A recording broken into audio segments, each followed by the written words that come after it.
தர்மசக்கரம் அன்பர்களுக்கு அன்பு கலந்த வணக்கம்.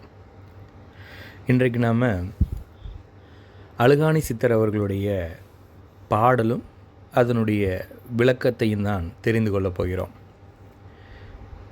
என்ன அப்படின்னா, கொல்லன் உலை போல கொதிக்குதடி என் வயிறு, நில்லென்று சொன்னால் நிலைநிறுத்த கூடுதில்லை, நில்லென்று சொல்லி நிலைநிறுத்த வல்லார்க்கு கொல்லென்று வந்த நமன் என் கண்ணம்மா குடியோடி போகானோ. இந்த பாட்டு நல்லா பாருங்க. கொல்லன் உலை போல கொதிக்குதடி என் வயிறு, நில் என்று சொன்னால் நிலைநிறுத்த கூடுதில்லை, நில்லென்று சொல்லி நிலைநிறுத்த வல்லார்க்கு கொல்லென்று வந்த நமன் என் கண்ணம்மா குடியோடி போகானோ. இதனுடைய விளக்கம் என்னன்னு பார்த்தீங்கன்னா, யோகம் பயில்வார்க்கு அடிவயிறு சுடும் என்பது புரிகிறது. அது மூலச்சூடு என்பார்கள்.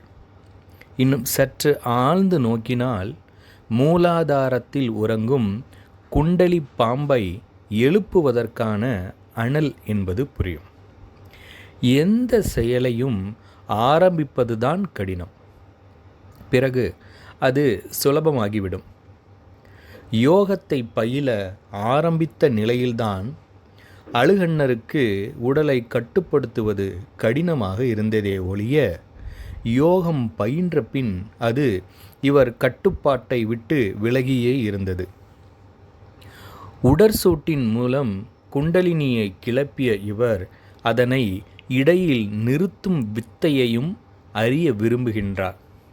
ஆனால் முடியவில்லை. அடியில் தோன்றிய அனல் உச்சியில்தான், அதாவது சகஸ்திர தலத்தில்தான் போய் நின்றது. இடையில் ஒவ்வொரு உடற்சக்கரத்தையும் கடக்கும்போது இன்பமயமான ஒரு சிறு வலி அந்த அனுபவத்தை மீண்டும் அனுபவிக்க அல்லது அதே இடத்தில் குண்டலினியை நிலைநிறுத்த அவரால் முடியவில்லை. இங்கு இந்த ஆராதார குண்டலினி யோகத்தில் கவனிக்கப்படுகின்ற விஷயமும் ஒன்று இருக்கிறது.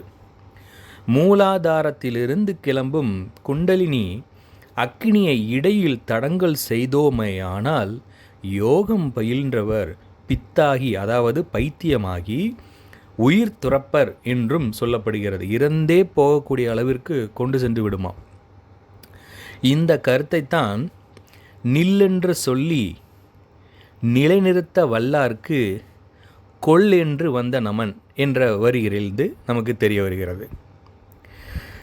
மீண்டும் இன்னொரு அடுத்த பாடல், அழுகாணி சித்தர் அவர்களுடைய பாடலிருந்து ஒரு பாடலும் அதனுடைய விளக்கத்தையும் நாம் இன்னொரு நாள் தெரிந்து கொள்வோம்.